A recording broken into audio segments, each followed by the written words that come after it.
Jacquard, vous avez la parole sur le schéma. Merci Monsieur le Président, Monsieur le Vice-président. Vous nous proposez aujourd'hui de voter les modalités d'élaboration du schéma régional d'aménagement et de développement durable et d'égalité des territoires en vue de son adoption définitive d'ici à fin juillet 2019. Ce n'est pas une mince affaire et vous aurez à montrer d'ici là beaucoup de volonté prospective, tant les thématiques que regroupe désormais ce schéma prescriptif divergent des premiers actes que votre majorité a mis en place dans le cadre des bonus ruralité, bourg-centre et nouvellement contrat ambition qui malheureusement en manquent fortement, notamment de cohérence et de prospective. Notre groupe est bien décidé à s'investir et à jouer le jeu si seulement vous nous en donnez l'opportunité. Bien sûr, avec notre vision et nos priorités.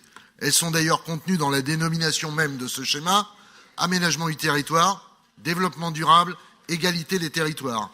Ce schéma doit donc avoir pour premier objectif de veiller, semble-t-il, à un rééquilibrage des territoires dans l'ensemble des domaines concernés face aux métropoles.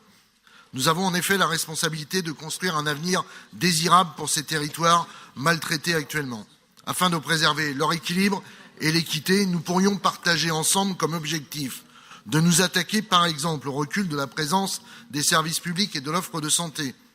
Pour les territoires qui gagnent en habitants, de repenser l'aménagement économique en favorisant la relocalisation des entreprises, les circuits courts et ainsi faire du développement durable un changement positif de la vie de nos concitoyens, de privilégier les infrastructures de transport physiques ou numériques publiques, de veiller à ce que notre mixte énergétique régional demeure sous maîtrise publique, de préserver enfin les espaces fonciers agricoles, forestiers, les ressources ainsi que les milieux naturels. Ce ne sont que quelques idées et pistes de réflexion, Monsieur le Président, mais nous en avons bien d'autres, rassurez-vous. Alors, je vous le demande, ne nous proposez pas un schéma recroquevillé sur de vaines recettes au service de seuls intérêts financiers et économiques.